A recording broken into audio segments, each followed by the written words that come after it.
l'année 2024 à Dieu et nous allons nous confier entre les mains de Dieu.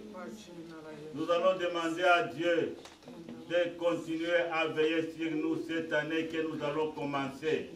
Nous allons demander à Dieu de garder, protéger nos enfants dans les écoles où elles vont fréquenter en 2024. Nous allons demander à Dieu de nous protéger contre les accidents de circulation, contre les morts improvisées dans nos familles. Nous voulons tous vivre, nous voulons vivre en 2024.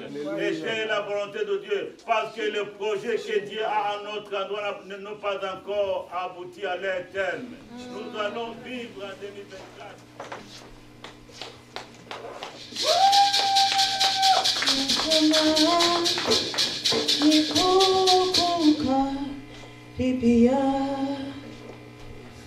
Kusiki ya neno lako Mungu,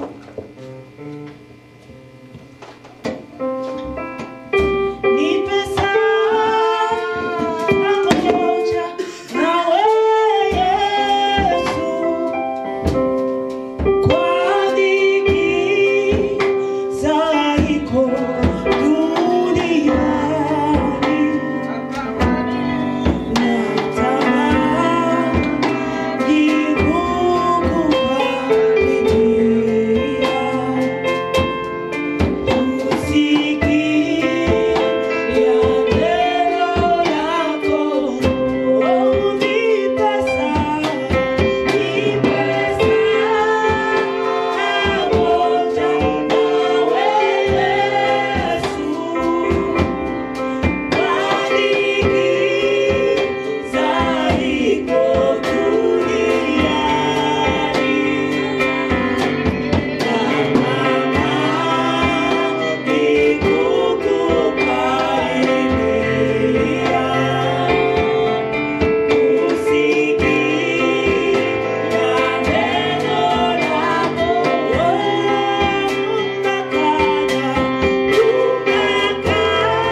Kama tungali tunasimama, nous lisons les Saintes Écritures. Tunaenda kusoma neno la Mungu. Nous lisons Psaume 124.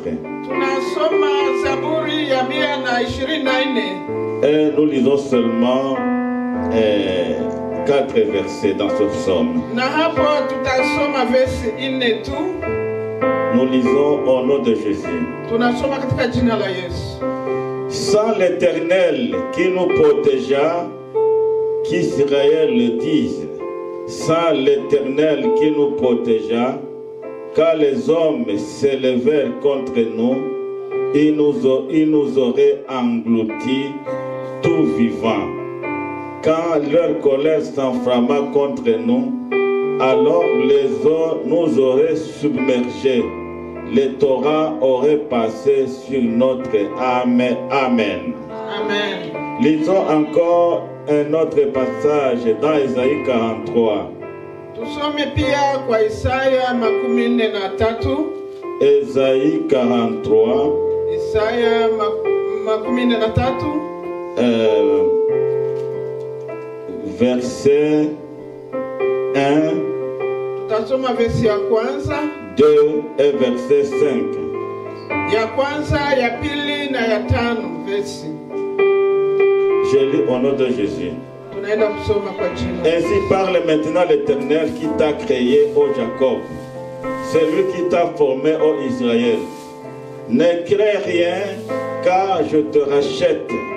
Je t'appelle par ton nom, tu es à moi. Amen. Si tu traverses les eaux, je serai avec toi. Amen. Et les fleuves, ils ne te submergeront point. Et si tu marches dans le feu, tu ne te brûleras pas. Amen. Les flammes ne t'embraseront pas. Il partait du verset 5. Il partit du verset 5. Ne crains rien, car je suis avec toi. Amen. Vous pouvez vous asseoir. Vous pouvez vous asseoir. Mnaweza kuketi tafadhali. Et je vous présente premièrement mes meilleurs vœux. Ninawatakia mwaka mpya mwema. Mes meilleurs vœux pour cette année 2024 que nous allons bientôt commencer. Mwaka mpya mwema wa 2024 ambayo tunataka kuingia ndani. Je vous souhaite une année de prospérité. Nawatakia mwaka wa kufanikiwa, Une année de bonheur. mwaka wa kutendewa mema, Mais aussi et surtout une année de réveil. lakini pia sana mwaka wa mwisho. Que le nom de l'Éternel soit béni. Jina la Bwana libarikiwe. Vous savez, ce n'est pas toujours facile de prêcher pendant des moments pareils. Sio rahisi kuweza kuhubiri kwa nyakati kama hizi. Souvent, on se demande ce qu'on va dire. Mara mtu anajiuliza nitasema nini? Bien qu'il y a beaucoup de choses à dire. Ingawaje kuko mambo mengi ya kusema. Parce que chaque jour, nous vivons les miracles de la part du Seigneur. Kwa sababu kila siku tunaishi ishara kutoka Bwana. Et souvent même, les mots nous manquent. Na mara tunakosa hata maneno. Pour décrire, pour expliquer les bienfaits de Dieu. Kusudi tuweze kuyatamka mazuri ya Bwana. Pendant quelques minutes, kwa dakika chache tu, je vais essayer de parler de la protection providentielle de Dieu. Nitaweza kuongelea kuhusu ukingo wa Bwana ulio halisi.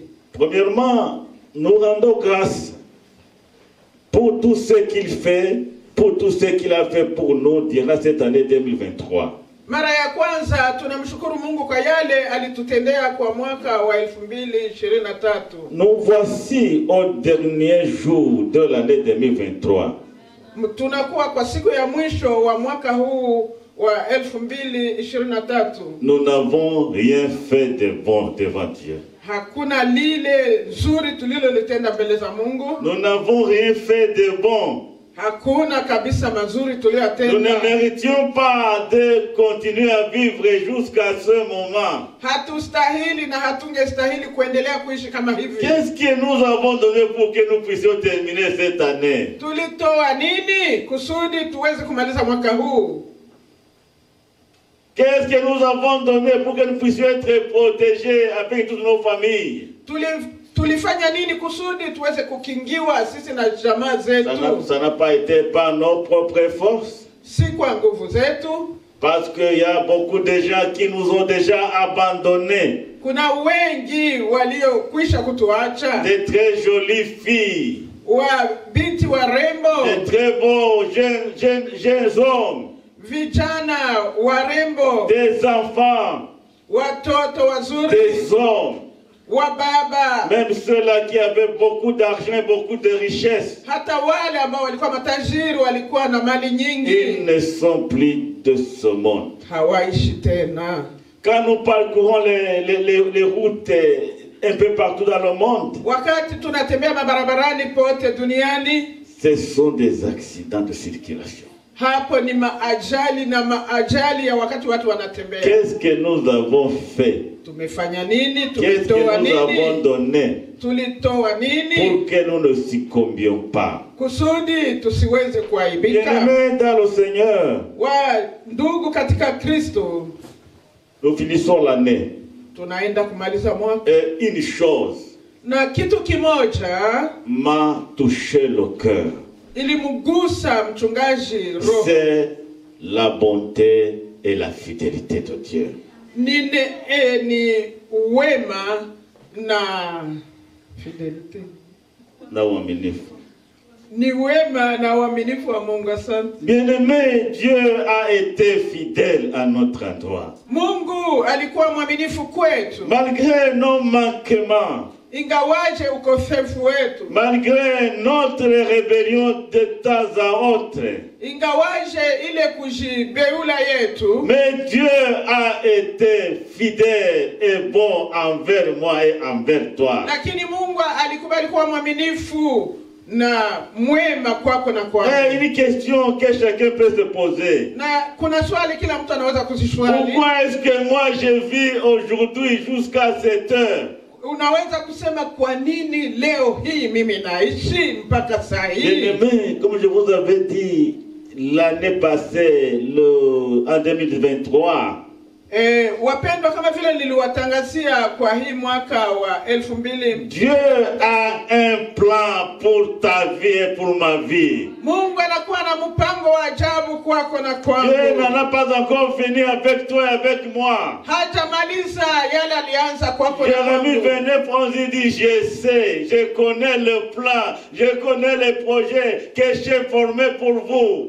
Yeremia 29:11 anasema ninajua mipango niliyoipangilia kwa ajili yako. Dieu a un projet pour toi.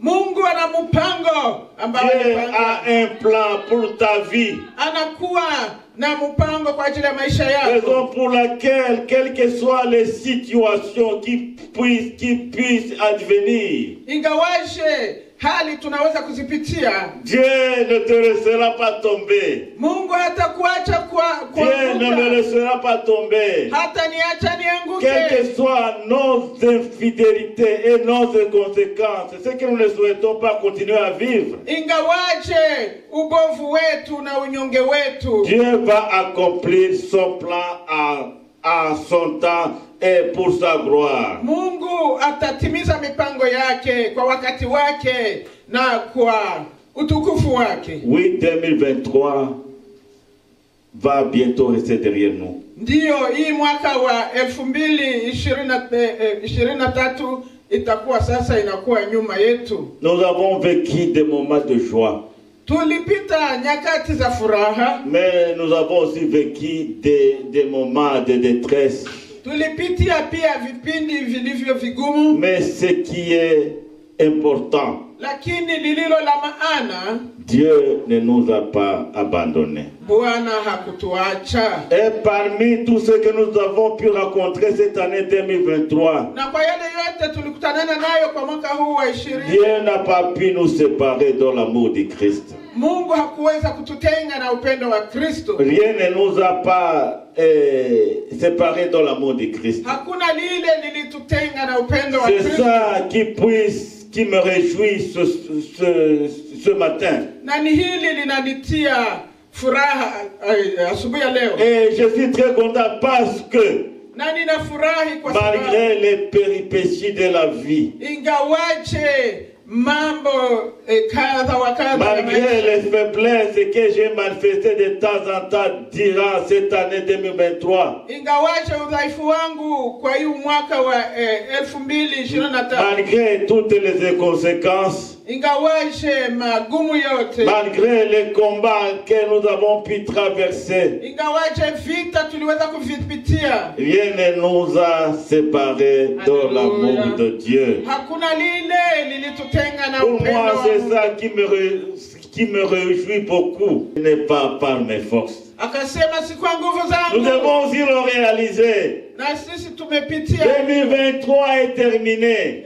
mwaka Ce 2023, n'est pas par nos forces si kwa nguvu zetu, que nous avons pu gagner les victoires que nous avons pu remporter. si kwa nguvu zetu tuliweza kushinda vita na kuvishinda. Et alors David va dire ça en une phrase qui m'a beaucoup touché. Na Daudi akasema hili kwa msema moja, Si l'Éternel ne nous protégeait, kama Bwana hangetulinda, si l'Éternel ne nous protégeait, kama Bwana hangetulinda, mais c'est très important. ni ya maana Nous sana. pouvons aussi le dire. Na sisi tunaweza Si kusema, l'Éternel ne nous a pas protégés au cours de l'année 2023, kama Bwana hangetuchunga kwa mwaka huu, la plupart de nous ne serions pas ici. wengi wetu hawangekuwa Si mahali hapa. l'Éternel ne nous protégeait Kama Bwana au cours de cette hangetukingia année 2023, kwa hii mwaka wa 200, peut-être que nous aurions perdu même beaucoup de membres de nos familles. labda na wengi wetu wa familia Mais zetu Dieu nous a wamepotea. protégés. Lakini Bwana Dieu ametukingia. a veillé sur toi et sur moi. Bwana alikesha kwa ajili yako Pourquoi na ne mimi. pas le célébrer? Kwa nini tusimu Je crois que tukuze cette journée de 31 décembre, kwa hii siku ya 31 c'est une journée que tout chrétien ne devrait pas manquer. ni wakati hakuna Mkristo angepashwa C'est kukosekana. une journée de célébration. Ni siku ya kuweza Une journée où chaque chrétien doit célébrer la bonté et la fidélité de Dieu. ni siku ambayo kila Mkristo anapaswa kufanya sikukuu Beaucoup- ya wema wa Beaucoup Bwana. de gens ont dit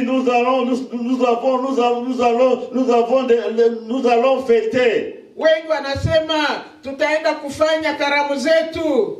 Beaucoup n'ont pas pu venir à l'église Wengi hawakuweza kufika parce qu'ils kanisani. disent nous allons accueillir les visiteurs. Tutawapokea wageni. Nous allons fêter aujourd'hui. Tutafanya sikukuu leo. Bien-aimés, que le diable ne continue pas à nous tromper. Tusikubali mwovu kuwa Combien de natudanganya. fois nous ne fêtons pas? Siku gani Et hatufanyi pour nous, c'est sikukuu? manger seulement manger et boire. Siku gani hatukukula na kunywa? Nous mettons nos ventres devant Kila mara tunatia et nous laissons Dieu derrière. na tunamwacha Mungu nyuma. Mais souvenons-nous d'une chose, Lakini tujue neno moja. tout cela va passer. Haya yote yatapita. L'apôtre Paul dit, Mtume Paulo akasema, la nourriture est pour le ventre chakula ni kwa tumbo et le ventre est pour les aliments. na tumbo ni kwa chakula. Mais ni l'un et ni l'autre, Dieu va détruire. Lakini hivyo vyote viwili Mungu ataharibu. Bien-aimés, chers frères et sœurs dans le Seigneur, Wandugu wapendwa katika ne Kristo, mettons pas nos ventres devant. tusitie tumbo zetu mbele. Nous allons fêter, je vais fêter. Ndiyo tutafanya sikukuu, tutafanya La journée du 31 décembre à 24 heures. hii siku ya iko na saa 24 heures. iko na saa 24 Et nous n'allons pas passer plus de 3 heures ici à l'église. na hatutapitisha saa 3 hapa kanisa. Pourquoi ne pas d'abord venir fêter avec Dieu? Kwa nini hatuji kwanza kufanya sikukuu na Pourquoi ne Mungu pas wetu? encore venir manger aussi la nourriture Kwa spirituelle? nini hatuji kwanza kula chakula cha Nous ne roho? voulons pas fêter avec Dieu. Hatutaki kufanya sikukuu na Vous voyez tout Mungu. ce que nous faisons Yale yote en tunayofanya dehors, en mettant Dieu de côté ou derrière nous, na tukitia Mungu kando au nyuma yetu, nous faisons du mal. tunajifanyizia mabaya. La parole de Dieu nous dit dans Matthieu 6, 33, Neno la Mungu kwa Mathayo 6:33, cherchez premièrement le royaume de Dieu Tafuta kwanza ufalme wa Mungu et toute sa justice. na haki yake, Et des autres choses, Dieu vous donnera par-dessus. na mengine yote tutazidishiwa. Bien-aimé, moi, je sens mal à moi Mimi najisikia vibaya kabisa quand ndani un yangu. chrétien manque de venir à l'église Kwa sababu Mkristo anakatala kuja kanisani parce qu'il dit je dois fêter, je suis en train d'accueillir les visiteurs. anasema mimi niko napokea wageni wangu, niko nafanya sikukuu yangu. Pourquoi ne pas dire à ces visiteurs, restez à la maison, je m'en vais, je vais revenir. Quelque chose à considérer. Kitu ambacho tunapaswa kufikiria, Imaginez-vous ce qui nous serait arrivé si Dieu ne nous avait pas, si Dieu nous avait abandonnés. tufikirie yale yangetufikia kama Mungu hangekuwa pamoja nasi. Que serions-nous devenus aujourd'hui? Tungekuwa wakina nani? Bien-aimé, j'insiste beaucoup sur ça. Na hapo ninaendelesha kuambia Je hilo. vois Dieu en train d'agir Ninamwona Mungu akitenda. dans les membres de cette église écrite Expérience du peuple. Anatenda katika wanamemba wa kanisa hili la Dieu a agi à notre endroit, dans nos familles, tout au long de l'année 2023. Mungu aliweza kutenda makuu katika jamaa zetu. Pourquoi ne pas célébrer aujourd'hui sa grâce? Kwa nini sasa tusisherehee? Pourquoi ne pas neema célébrer yake? aujourd'hui sa bonté? Kwa nini tusisherehee wema wake? Quand nos ennemis invisibles nous a tenaillés, Wakati maadui zetu wale ambao hatuoni Vous- walikuja vous kutugombeza savez, dans cette vie, katika maisha tunayokuwa nayo, nous avons toujours deux sortes d'ennemis. tunakuwa na maadui wawili. Nous avons des ennemis visibles Tuna maadui ambao tunaweza kuona kwa macho, qui se déguisent souvent en des personnes aimables et bonnes. hao tunawaona wanafanana na watu ambao Et nos ennemis visibles, nous ne pouvons pas aussi les détecter. hata na wale maadui zetu wenye tunaona kwa wazi hatuwezi kuwagundua, Mais Dieu nous en protège. lakini Mungu anatukinga nao. Ils viennent à nous avec des paroles mielleuses. Wanakuja kwetu na maneno matamu. Rien ne prouve dans leur comportement qu'ils sont méchants. Hakuna lile linaonyesha kwamba wao ni wabaya, Mais Dieu sait les détecter. lakini Mungu pekee anajua Et kuwagundua Dieu nous protège. na kisha anatukingia. Bien-aimés dans le Seigneur, Wapendwa katika dans la Kristo, société africaine, katika maisha ya Kiafrika, surtout nous qui venons dans les pays des Grands Lacs, sana sana kwa sisi ambao tunatoka hapo kwa Afrika ya Kati, il y a un fléau. kuna kuwa tauni, Il y a un fléau kuna kuwa tauni, qui gangrène nos sociétés kuna kuwa tauni ambayo inaharibu majira et yetu qui hapa. gangrène aussi nos familles dans les villages un peu partout. Na hiyo inaharibu mazingira yetu na katika vijiji kote, C'est la sorcellerie. ile urozi. Bien-aimés dans le Seigneur, Wandugu katika Kristo, bon, combien de gens meurent de la sorcellerie aujourd'hui? watu ngapi leo wanakufa kwa ajili ya Ce urozi? n'est pas à dire que les gens n'ont pas tenté de nous ensorceler. Si kusema kama watu hawakujaribu kuturoga, Ils ont tenté, walijaribu, mais Dieu les a contrecarrés. lakini Mungu alitukingia. Bien-aimés, il y a des ennemis visibles, Kuna watu kabisa maadui mais ambao que nous ne tunaona pouvons pas détecter comme ça. na wenyewe hatuwezi kuwajua hivi hivi. Et nous ne pouvons pas nous imaginer qu'ils peuvent nous faire du mal. Hatuwezi kusema wanaweza kututendea Mais mabaya, avec tous ces gens-là, lakini kwa sababu ya hao watu, Dieu sait comment faire. Mungu anajua ni namna gani ya Dieu kufanya. nous protège miraculeusement. Anatukingia kwa ishara. Alléluia. Amen. Il y a aussi des ennemis invisibles. Kuna kuwa sasa na maadui ambao hayaonekani, Des ennemis invisibles. maadui ambao hatuoni. Ce sont les ennemis du monde des ténèbres. Ni maadui ambao wanatokana na Les ulimwengu wa roho. ennemis que le diable envoie ni maadui ambao shetani anawatuma, les agents de Satan ni watumishi wa shetani. que le diable envoie. Shetani anawatuma, Et les agents de Satan travaillent jour et nuit. na hao wanatumika usiku na mchana. Et le diable les envoie pour venir nous faire du mal. Anawatuma waje watutende mabaya. Que ce soit la journée, Inaweza kuwa ni mchana. les agents de Satan sont là. Wale watumishi wa shetani wako, Parce que ce sont des esprits méchants ni pepo wabaya, qui ne nous veulent pas du bien. wale ambao hawatutakie mazuri. Ce sont des esprits méchants Ni pepo wabaya, qui veulent toujours nous détruire. wale ambao wanataka Nous ne watuharibu. pouvons pas les voir avec nos propres yeux. Hatuwaoni kwa macho yetu, Mais Dieu les voit. lakini Mungu anawaona. Dieu les voit Mungu et anawaona, il s'interpose. na Mungu anatukingia. La nuit quand nous dormons, Wakati tunalala usiku, ces esprits méchants travaillent d'arrache-pied hao pepo wanatumika sana pour essayer de nous déstabiliser. kusudi watutende mabaya. Voilà. Je Hata voudrais mpaka leo dire ceci. hawakujua lolote. Ce sont les forces du mal. Hiyo ni nguvu za giza, Les forces de la sorcellerie africaine. ni mambo ya urozi Les ya forces Kiafrika. du monde infernal. Ni mambo ya giza. J'ai cité Maman Fifi. Parce que quand j'ai essayé de comprendre ce qu'elle traversait, Kama tuliyafikiria yale ambayo anayapitia Mama Fifi, je me suis dit, Maman Fifi est attaquée. tukasema kwa kweli anapiganishwa vita. Et ce que j'ai fait, moi et mon épouse, Na yale tuliyafanya mimi na pasteur, nous avons pris le temps de prier pour notre soeur. tulikamata wakati tukamwombea. Bien-aimés dans le Seigneur, Wapendwa katika Kristo, Dieu est pour nous.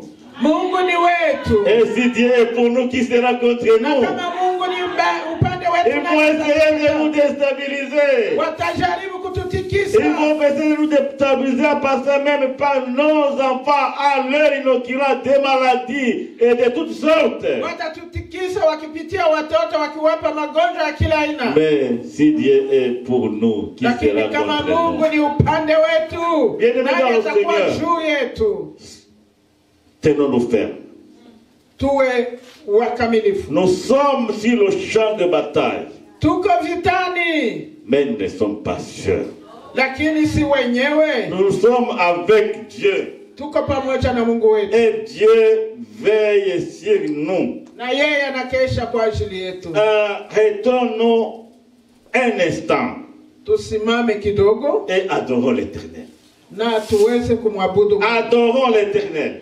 Tumwabudu Mungu. Commence à adorer l'Éternel. Tuanze kumwabudu À Mungu. l'intérieur de toi-même, dis, oh Éternel, Ndani ya maisha yako sema, si tu ne m'avais pas Bwana, protégé, où serais-je aujourd'hui? kama haungenikingia ningekuwa wapi Si leo? tu ne m'as pas protégé, moi et ma famille, où serions-nous aujourd'hui? Kama haungenikingia mimi na familia yangu ningekuwa wapi Maman leo? maintenant adore le Seigneur et dit, si tu n'avais pas protégé mon mari, mes enfants, où serions-nous aujourd'hui? Mama yetu Diakonesi, C'est le moment d'adorer Mungu l'Éternel. angetubariki na watoto kama Adore-nous le ni Seigneur. wakati ya kutukuza na kuabudu Bien-aimé Mungu. dans le Seigneur, Dieu a besoin d'écouter les chants d'adoration sortis du cœur de chacun de nous. Wimbo wa maabudu ikibubujika katika roho zetu. Dieu veut que nous puissions vibrer. Mungu anataka kabisa Vibrer dans l'adoration. tuweze kuchangamuka katika maabudu. Disons à Dieu merci. Tumwambie Bwana Disons à asante. Dieu merci pour ta protection. Tuseme Bwana asante kwa ukingo Disons à wako. Dieu merci pour ta fidélité. Asante kwa uaminifu Dieu a wako. été fidèle. Mungu wetu ni Quand nous mwaminifu. avons commencé 2023, Wakati tulianza mwaka wa nous avons 2023, pris une parole dans Josué chapitre 1. tuliweza kusoma neno kwa Yoshua sura ya kwanza. Oh, où Dieu avait dit à Josué, Mahali Mungu alimwambia Yoshua, je serai avec toi. nitakuwa pamoja nawe. Je ne t'abandonnerai pas. Sitakuacha. Je ne te délaisserai pas. Sitakuacha. Ces trois expressions Hiyo mambo matatu ont constitué pour nous un bâton de pèlerin tout au long de l'année 2023. na hii ilikuwa fimbo kwetu. Lorsque nous avons traversé des situations difficiles, lorsque nous avons eu à traverser des situations difficiles, wakati tuliyapitia magumu, une petite chanson a chanté à nous. amen, kawimbo kadogo Dieu a kaliingia promis katika roho zetu kakaimba. qui sera toujours avec moi. Mungu alisema atakuwa nami kila Cette mara. présence de Dieu Hiyo uwepo wa dont je Mungu vous parle souvent ile ambayo nawaambia kila n'est mara, pas une présence ordinaire, si uwepo wa kawaida, mais c'est une présence active. lakini ni uwepo ambao En unasikilika. 2023, la présence de Dieu à notre endroit a été une présence active. Tulisikia kwa mwaka huyu mwaka nguvu za Mungu ambazo Une zinavuma, présence agissante. uwepo ambao unatenda, Une présence qui est confortante. uwepo ambao unaleta changamoto. Bien-aimé, la présence de Dieu, Uwepo wa Mungu, nous devons aussi arriver à sentir cette présence. ni wajibu wetu kusikia hiyo uwepo wa Mungu. Sentons la présence de Dieu jour et nuit. Tusikilize uwepo wa Mungu Parce siku qu'il na est mchana. là et il dit je ne t'abandonnerai Kwa pas. sababu yupo hapa Il dit, je suis avec toi. sitakuacha, mimi ni pamoja na wewe. Mais souvent, qu'est-ce qui se passe? Lakini mara Quand nous yanayopitikana sommes ni confrontés à des difficultés, wakati tunakutanana na nous magumu, n'avons pas le temps de passer à la présence de Dieu. kuna mara tufikirie kwenda katika uwepo wa Mungu. Mais je voudrais te confirmer ce matin. Lakini nakuhakikishia asubuhi ya leo, Dieu n'est pas loin de toi et de moi. Mungu si mbali nawe. Parce qu'il a promis sa présence. Aliahidi uwepo Il dit, wake. je serai avec toi. Akasema nitakuwa pamoja nawe. Bien-aimés, nous sommes protégés. Sisi Nous tunakingwa. sommes protégés. Tunakingwa. Et nous sommes des personnes spéciales aux yeux de Dieu. Na sisi si watu wa En kawaida. d'autres termes, Dieu est notre garde-corps. Kwa neno lingine ni yeye Nous anatuchunga. devons le savoir. Tuyajue hayo. Dieu est mon garde-corps. Ni Mungu ambaye ananichunga Il kila ne mahali. permettra pas que mon pied chancelle. Hata kubali mguu wangu Dieu est sogeze. mon garde-corps. Hata yeye ananichunga. Il ne sommeille ni ne dort. Hasinzie wala halali. Et il ne permettra pas que mon pied, ton pied chancelle. Na hawezi kupenda mguu wako Il ne nous usogezwe. abandonnera pas. Hata kuacha. Il ne nous délaissera pas. Hata Bien-aimés tuachilia. dans le Seigneur, Wapendwa katika Kristo, je crois que nous devons développer notre spiritualité. ni wajibu wetu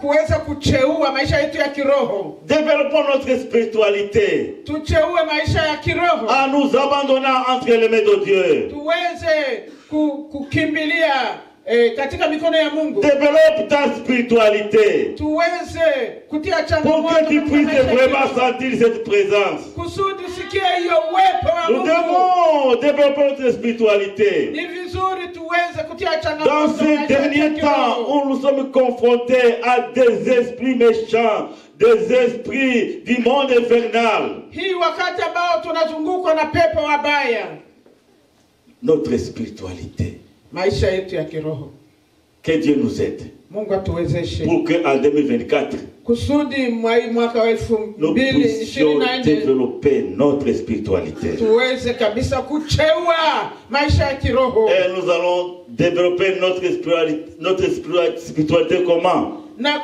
namna gani tutacheua maisha yetu ya Nous allons kiroho? développer notre spiritualité Tutaicheua en fuyant le mal, tukiyakimbia mabaya en haïssant et en abandonnant le péché, na kwa kuacha mabaya et en faisant le bien. kufanya mambo mazuri, alors là, na hapo l'Esprit de Dieu Roho wa Mungu va sasa être roi dans nos vies. atakamata, atakuwa mfalme ndani ya maisha L'Esprit yetu. de Dieu va nous conduire. Roho Mtakatifu atatuongoza Nous allons marcher selon l'Esprit. na tutatembea katika Roho. Et la parole de Dieu dit dans Galates 5:16, Na neno la Mungu kwa Wagalatia 5:16, marchez selon l'Esprit. tutembee katika Et Roho vous n'accomplirez pas les désirs de la chair. na hatutayatimiza kamwe tamaa za Quand mwili. on marche selon l'Esprit, Tukitembea kama vile Roho, quand on marche, et quand on se laisse guider par l'Esprit, kama tunakubali Roho ituongoze, la présence de Dieu uwepo wa Mungu nous accompagne. inatembea na Et nous sentons cette présence na tunasikia huo dans uwepo notre vie. katika maisha Même dans yetu, des moments difficiles, hata katika nous magumu sentons cette présence. tunasikia uwepo. Bien-aimé, je viens de vous dire un mot qui est très important. Natoka kuambia neno Et moja ce que je lakini vous dis est vrai. Dieu est notre garde-corps. kwa kweli Mungu ni mlinzi wetu. Mais là, David va dire en psaume 23, l'Éternel est mon berger. Na Daudi kwa Zaburi 23, L'Éternel est mon berger. Bwana ndiye mchunga wangu. L'Éternel est mon berger. Bwana ni mchunga wangu. L'Éternel est ton berger. Bwana ni mchunga wangu. Il veille sur toi. Anakesha Il kwa veille ajili sur yako. moi. Anakesha Il kwa va ajili yako. veiller sur toi et sur moi en 2024. Na atakesha kwa ajili yako na mimi kwa mwaka wa 2024. Comprenons-nous cette notion de la protection providentielle de Dieu. Tuelewe hiyo ukingo wa Mungu wa halisi. Nous sommes très précieux aux yeux de Dieu. Sisi tuna thamani mbele za C'est la Mungu. raison pour laquelle il a envoyé son fils unique Jésus-Christ pour mourir à notre place. Ndiyo maana alimtuma mwanawe Yesu aja afe kwa niaba yetu Afin de nous délivrer. kusudi aweze kutukomboa. Maintenant, nous sommes les enfants de Dieu. Sisi ni wana wa Mungu. L'apôtre Jean dit, mais ce que nous serons n'a pas encore été manifesté. Na neno la Mungu nasema yale tutakuwa hayajidhihirisha, Lorsque ça sera manifesté, na ikisha kujidhihirisha nous serons semblables à lui.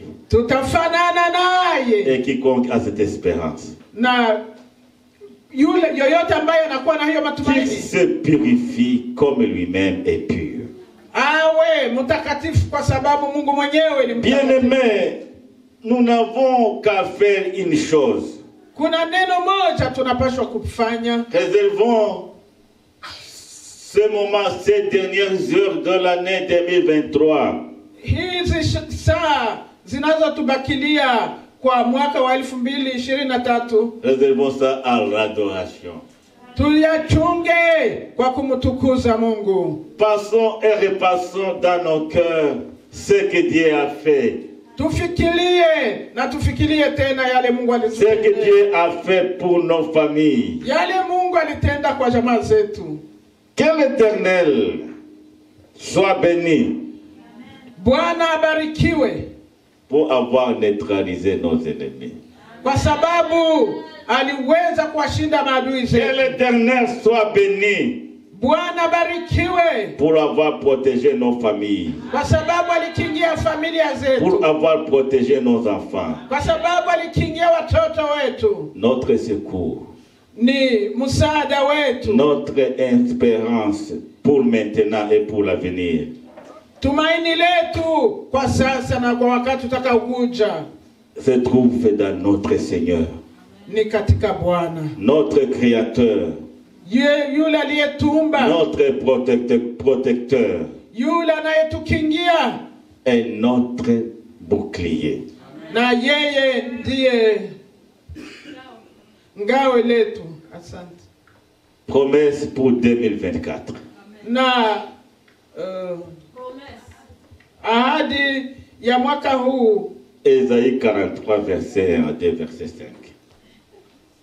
Isaya 33, 1, 2 na 5. La parole dit, Neno la Mungu linasema hivi, ainsi parle maintenant l'Éternel.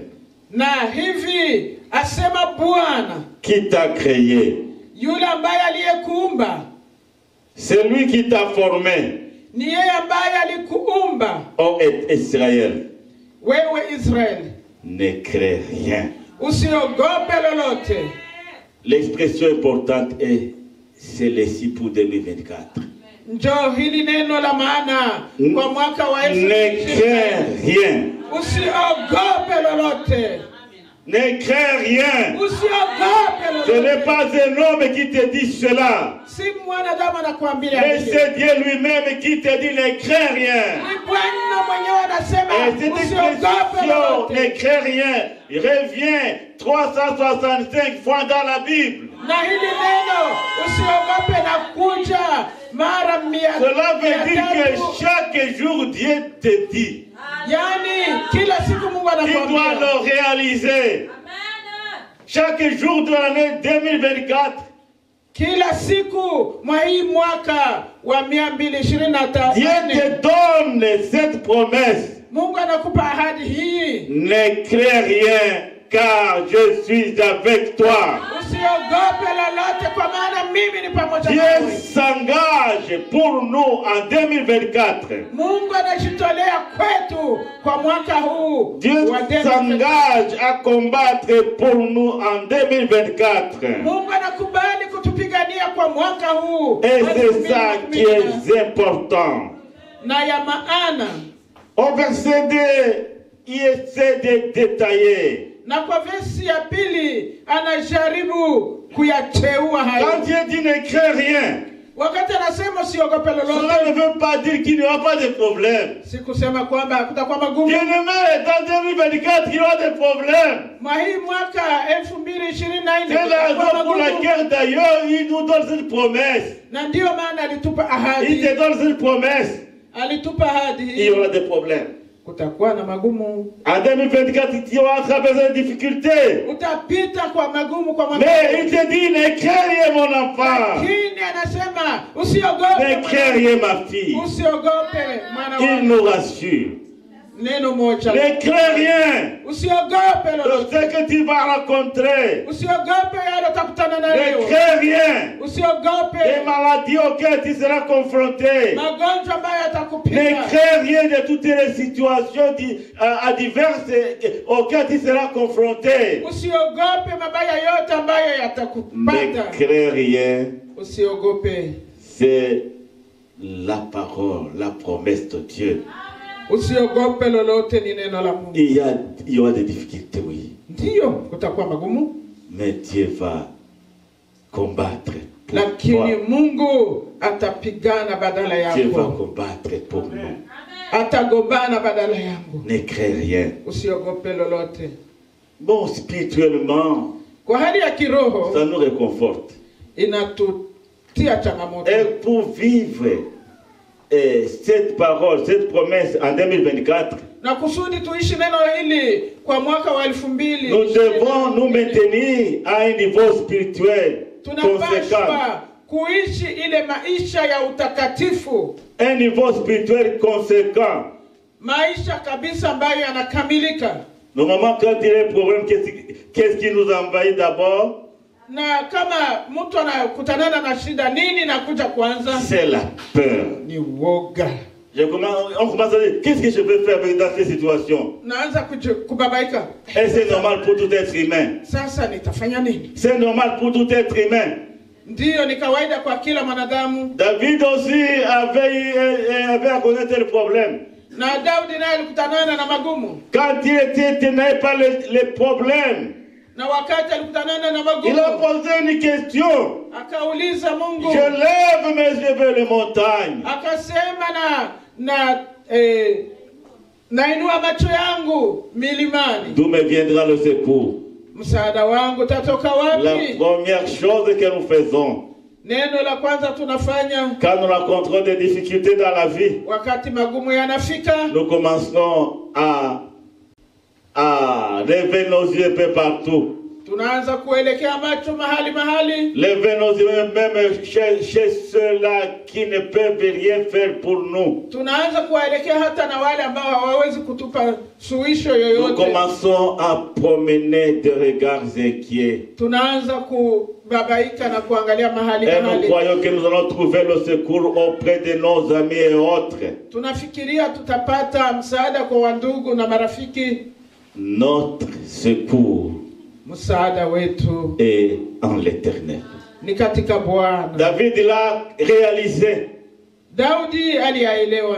C'est pourquoi il dit, le secours me vient de l'Éternel. Ndio maana alisema msaada wangu katika Bwana. Bien-aimés, dans les épreuves, Katika majaribu wa ndugu, dans des moments de détresse, wakati ya matatizo, dans des moments de découragement, wakati kabisa tunachanganyikiwa, ne perdons pas de vue tusiweze kusahau la présence de Dieu à nos côtés.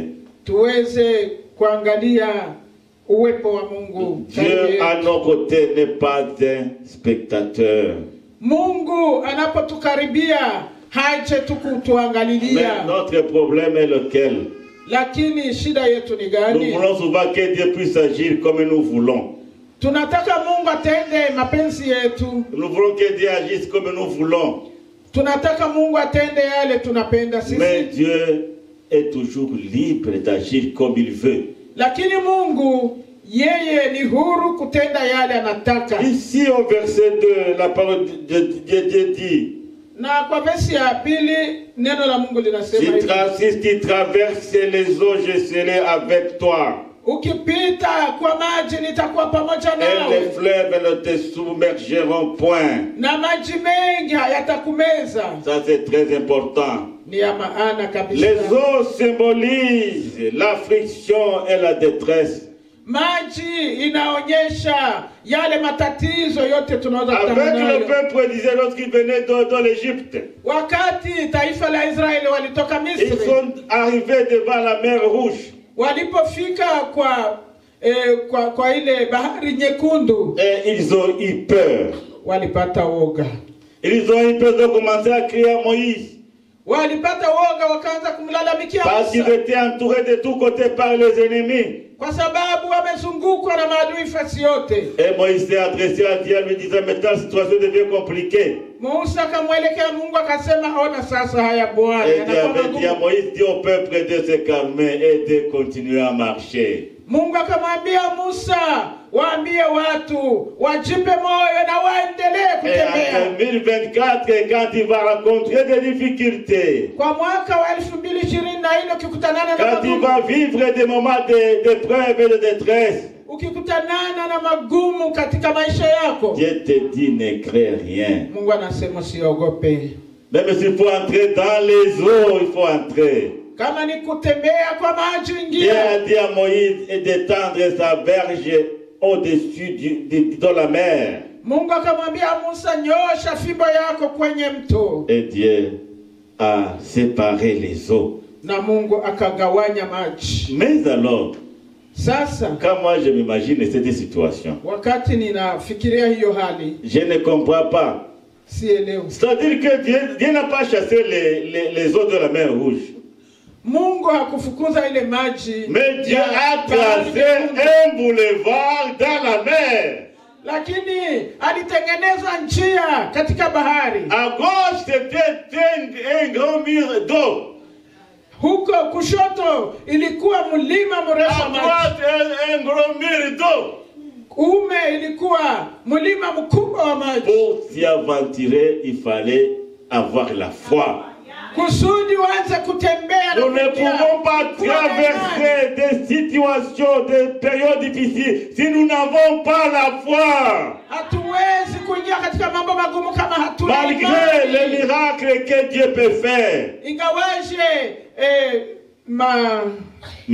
miujiza ambayo Mungu anaweza Nous kuyatenda, devons pour toujours marcher. tunapaswa kutembea. Si nous ne marchons pas, Kama hatutembei, alors nous allons tout manquer. tutakosa yote. Le peuple disait devrait marcher. Taifa la Israeli walipaswa Dieu dit à kutembea. Moïse, dit au peuple disait de continuer à marcher. Akamwambia Musa, ambia taifa la Israeli. Et quand toi aussi, en 2024, que tu auras des difficultés, des problèmes, Na wewe kukutanana na magumu kwa mwaka huu na ne regarde pas ces problèmes comme des situations insurmontables. usiangalie hayo magumu kama ni hali nzito. Dieu te dit, tu vas continuer à marcher. Anasema endelea Celui qui kutembea. a refusé d'entrer dans la mer, Yule ambaye angekatala kuingia katika bahari, peut-être que les Égyptiens devraient le massacrer. labda wale watu wa Misri wangempiga. Mais ceux qui ont accepté d'entrer dans la mer par la foi, Wale ambao waliingia kwa bahari kwa imani,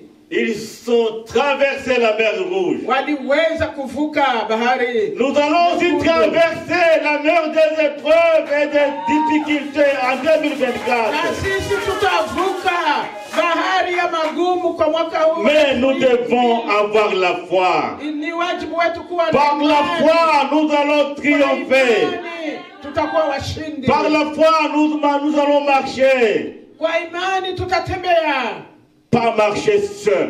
si wenyewe. Nous allons marcher avec Dieu. Tutatembea pamoja na Mungu. Alors, il dit encore, si tu marches dans le feu, Kama unatembea katika moto, tu ne te brûleras pas. hautaungua. Marcher dans le feu. Kutembea ndani ya moto. Et vous savez combien le feu fait mal? Mnajua gisi moto inakuwaga inaumiza. Oser marcher dans le feu, Ujaribu kutembea ndani ya moto, même pendant 5 minutes. ni za mingi. Hata dakika 5. On étend un espace de braise là devant toi. Hapo On étend, on verse le feu là sur ton passage. hapo wanakutilia moto kwa njia yako. Une croix pleine de braises de feu. Hapo wanakutilia moto hapo Et njiani. puis on met là devant toi $1 million. Kisha wanakupatia milioni ya madolari. Tu peux aller, on te dit même, allez tes sandales. Allez pieds nus, allez prendre $1 million à une distance de 100 mètres. Banakuambia kwa meta 100 utembee bila viatu, uende kukamata milioni ya madolari pale. À 100 mètres. Qui peut oser? Nani anaweza kujaribu hilo? Qui peut oser? $1 million, c'est beaucoup, non? Mais alors, celui qui a mis $100 millions là-bas, il va te dire, enlève tes pieds, même les chaussettes. Anakuambia utoe viatu, utoe hata na masoksi. Tu vas commencer maintenant à marcher. Kisha utatembea meta 100. Et ici, c'est pour dire que le feu, c'est autre chose. Moto ni kitu kingine, utafika Mais mbinguni kabisa. si tu marches dans le feu, Hata kama unatembea katika moto, tu ne te brûleras pas. hautaungua. Bien-aimé, ce n'est pas la première fois Si ya mara ya kwanza que Dieu s'est manifesté dans l'histoire de l'humanité. gisi Mungu aliweza kujidhihirisha kwa historia ya dunia Nous hii. avons un exemple incontournable. Tunakuwa na mfano ambayo hatuwezi kusahau. Un exemple qui nous rassure. Mfano ambayo inatutia tumaini. Avec les 3 jeunes Hébreux à Babylone. Wale vijana wa Ibrania hapo Babeli. Le roi de Babylone a allumé le feu, la fournaise. Huyo mfalme wa Babeli akakonga moto kabisa. Et il a jeté les jeunes Hébreux dans la fournaise. Hao vijana wa Ibrania wakatupwa ndani. Voyez là, ça devait être très compliqué. Ni shida kubwa. Ce n'est plus seulement marcher sur les braises. Sio kutembea. Mais on te jette tout entier dans le feu. Lakini unatupwa wewe wote katika moto. Je ne sais pas si vous imaginez la situation. Mufikirie kwanza hayo. Ici, nous voyons ce qu'on appelle le triomphe de la foi. Hapa tunaona ushindi wa imani. Si ces 3 jeunes Hébreux n'avaient pas la foi, Kama hawa vijana watatu hawangekuwa na imani, ils ne devraient pas accepter d'entrer dans la fournaise. hawangeweza kukubali kuingia katika moto. Bien-aimé, la foi, Imani c'est quelque chose qui dépasse notre entendement. ni kitu ambacho kinashinda mafikara yetu. La foi triomphe. Imani isiyopimika. Mais alors, Lakini sasa quand on marche avec Dieu, kama uliamua kutembea na Mungu, Dieu anéantit tout ce que nous craignons. Mungu aibisha yale yote ambayo Je ne sais pas tunaogopa. comment Dieu a fait. Sijui Mungu alifanya nini. On jette les gens dans le feu, Bana tupa watu mais motoni, les gens ne sentent pas les flammes de feu. lakini watu hawasikie hata wasiwasi ya moto. Ils se promènent dans le feu aisément. Wanatembea motoni na wakiwa na furaha. Scientifiquement, tu ne peux pas prouver ça. Kwa habari ya kisiasa hawezi kupata hayo. Comment jeter quelqu'un dans le feu ne va pas le brûler. Namna gani kutupa mtu motoni na hata Tu luguni? jettes les gens dans le feu, puis les gens vont commencer à s'amuser dans le feu. Kisha unawatupa mule na wanaanza yao kudefile. Bien-aimés dans le Seigneur, Wandugu katika Kristo, notre Dieu est grand. Mungu wetu ni mkuu. Notre Dieu veille sur nous. Mungu wetu anakesha kwa ajili Et yetu. si Dieu est pour nous, Na kama Mungu ni upande wetu, personne et rien ne sera contre nous. hakuna yule atakuwa. Dieu nous donne cette promesse. Mungu anatupa ahadi hii En 2024, kwa mwaka wa 24. ne crains rien. Usiogope lolote. Même si tu marches Hata kama unatembea, dans les eaux profondes, hata kama unatembea kwa maji mengi, les eaux ne t'emporteront pas. maji hayatakumeza. Même si tu marches dans le feu, Hata kama unatembea katika moto, tu ne te brûleras pas. hautaungua. Bien-aimés dans le Seigneur, Wapendwa katika Kristo, bientôt nous commençons l'année 2024. kitambo tutaingia katika mwaka wa 2024. Entrons dans l'année 2024 avec foi. Tuingie katika mwaka huu kwa imani Et servons-nous de ce bâton de pèlerin. na twende na ile fimbo ya msafiri. Ne crains rien, Usiogope lolote, car je suis avec toi. kwa sababu Mungu ni pamoja nawe. Quelles que soient les circonstances, les difficultés, Haijalishi magumu na mabaya, ces difficultés ne te feront rien. hayo yote hayatakufanya Ces lolote. difficultés et ces épreuves sont comparables à la mer, aux eaux profondes. Hayo yote yanafananishwa na maji mengi. Ces difficultés, ces problèmes sont comparables au feu ardent. Hayo yanafananishwa na yule moto Mais siyezima. Dieu est puissant Lakini Mungu ni mwenye plus nguvu. que tous ces éléments dans la nature. Mungu ana nguvu kuliko hayo yote. Laissons Dieu agir dans nos vies. Tuache Mungu atende. Permettons à Dieu d'agir dans nos vies en 2024. Tuache Mungu atende makuu kwa mwaka wa Ne 24. soyons pas incrédules en 2024. Tusiweze kuwa watu ambao hawatii kwa huo mwaka wa. Ayons la foi en Dieu en 2024. Tuamini Mungu kwa hii mwaka. Et comme Dieu dit, Na kama vile neno lake linasema, mon juste vivra par la foi. mwenye haki wangu ataishi kwa imani. En 2024, nous allons vivre. Kwa mwaka wa 2024 tutaishi kwa imani. Nous allons vivre. Tutaishi, Nous allons marcher tutatembea à travers les difficultés de toutes sortes. kwa kupitia magumu ya kila aina, Et nous allons vaincre tout. na tutashinda yote. Parce que nous ne Haleluya. sommes pas seuls. Kwa sababu sisi si Le wenyewe. Seigneur, le Dieu Tout-Puissant, Mungu mkuu sera avec nous atakuwa pamoja nasi pour nous protéger. na atatukingia, Comme il nous a approchés depuis que nous sommes nés. kwa sababu aliweza kutukaribia hata tangu tulizaliwa. Notre Dieu ne nous laissera pas tomber. Mungu wetu hata tuacha kuanguka. Haleluya. Que Dieu nous bénisse. Mungu atubariki. Je vais vous inviter. Msimame. Nous allons nous arrêter ici. Tutafanya kiviringo mahali hapa. Nous allons nous tenir les mains. Tutakamatana mikono. Nos enfants vont se tenir, vont entrer à l'intérieur du cercle. Watoto watakuwa hapo katikati ya kiviringo. Et nous allons louer le Seigneur. Na tutatukuza Mungu. Et nous allons confier nos vies et la vie de nos enfants entre les mains de Dieu. Na tutatia maisha yetu na watoto wetu katika maisha. Nous allons proclamer des bénédictions de toutes sortes sur nos familles et sur nous-mêmes. Na hapo tutatangaza baraka kwa jamaa letu na nous allons déclarer la victoire. Na tutatangaza ushindi pour nous et nos familles en 2024. Tutatangaza ushindi kwetu na kwa watoto wetu. Nous allons invoquer le nom de l'Éternel. Tutaita jina la Bwana. Et nous allons nous confier entre les mains du Seigneur. Na tutajikabidhi katika mikono ya Mungu. Yeshua,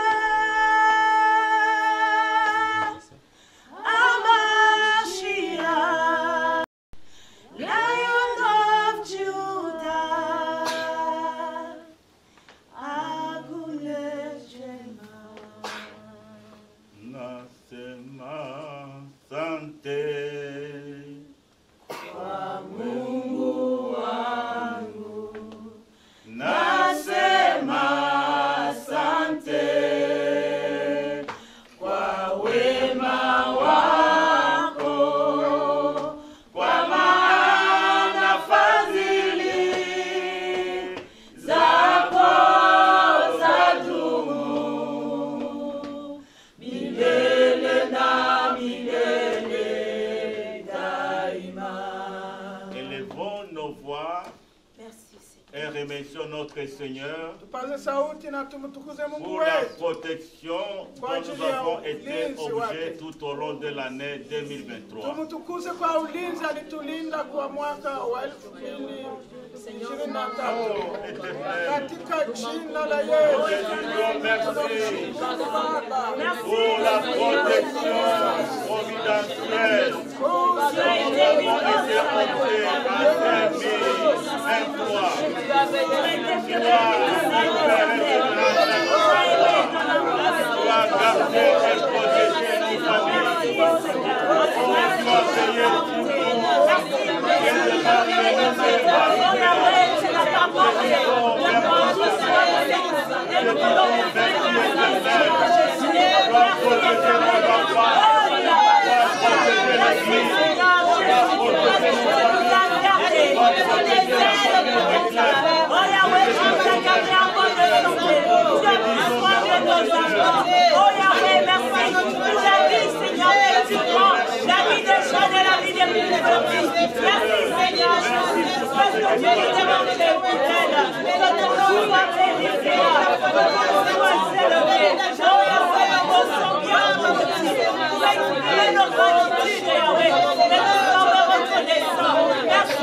Est uni avec l'Esprit de Dieu, nous sommes dans un lien d'amour.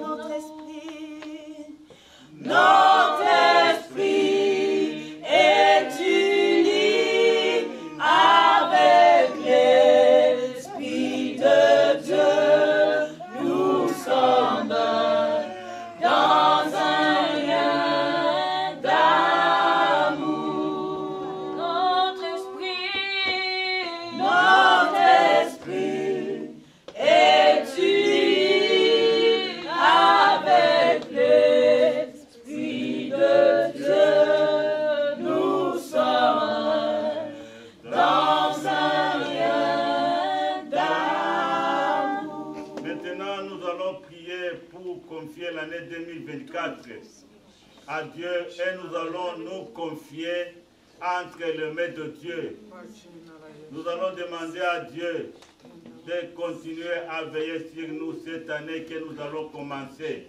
Nous allons demander à Dieu de garder, protéger nos enfants dans les écoles où elles vont fréquenter en 2024. Nous allons demander à Dieu de nous protéger contre les accidents de circulation, contre les morts improvisées dans nos familles. Nous voulons tous vivre, nous voulons vivre en 2024. Et c'est la volonté de Dieu, parce que le projet que Dieu a à notre endroit n'a pas encore abouti à leur terme. Nous allons vivre en 2024.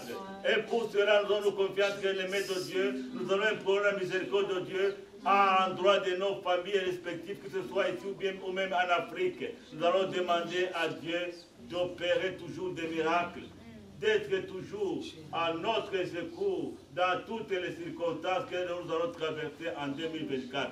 Tunaenda kukabidhi Mungu mwaka huu.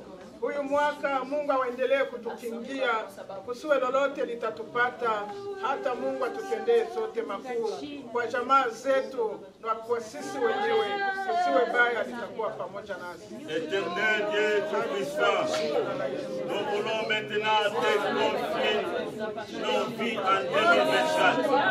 Nous te confions nos vies, que nos vies soient précieuses à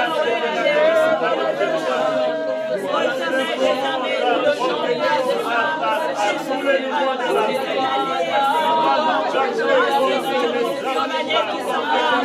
Nous remettons Seigneur entre tes mains. Ô Éternel des armées, nous avons la foi que tu seras notre bon berger durant l'année 2024. Tu vas prendre soin de nous, tu vas prendre soin de tous les membres de l'Église Espérance des Pâques. Tu vas prendre soin des enfants, peu importe où ils iront à l'école, tu seras avec eux, tu les protégeras durant toute l'année 2024.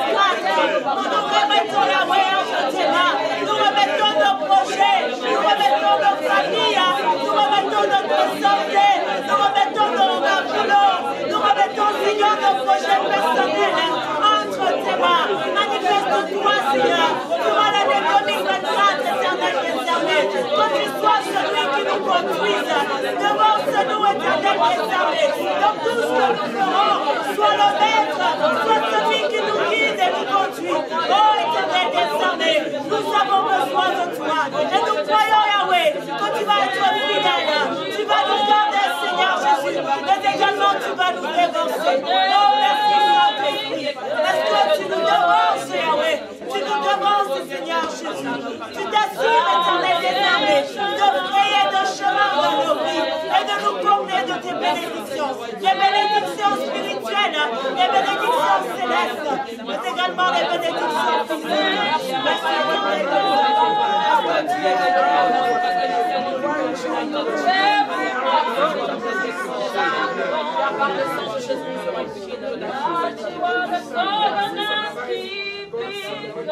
Éternel Dieu tout-puissant, nous te disons merci.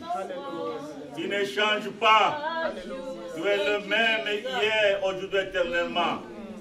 Toi qui nous as protégés en 2023. Toi qui veilles même sur les insectes insignifiants. Toi qui connais tout ce qui se passe dans le monde naturel et surnaturel.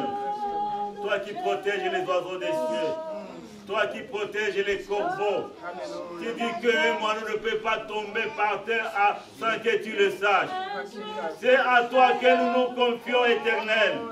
Nous te confions nos vies.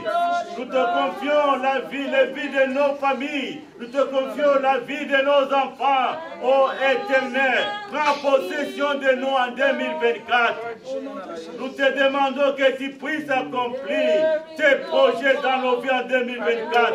Nous te demandons que tu puisses balayer la route à tous ceux qui vont s'élever pour essayer de nous déstabiliser. Nous te demandons de barrer la route au diable, de barrer la route aux démons, de barrer la route aux sorciers qui vont tenter de nous attaquer. Au nom de Jésus, oh Dieu, entre tes mains nous nous abandonnons. Entre tes mains nous abandonnons nos enfants. Entre tes mains, nous abandonnons tous les proches. Nous nous embarquons en toi, ô Éternel. en 2024 soit pour nous un refuge et une forteresse, ô Éternel. Nous nous embarquons en toi et nous abandonnons en toi. Toi-même, tu vas nous garder dans nos allées et retours. Ô Éternel, toi-même, tu vas barrer la route aux machinations de l'ennemi, aux machinations de nos ennemis, au nom puissant de Jésus. Nous te disons merci, Éternel, parce que tu nous exauces. Et cette journée sera inoubliable. Lorsque nous parviendrons à la fin de 2024, nous allons encore une fois te célébrer.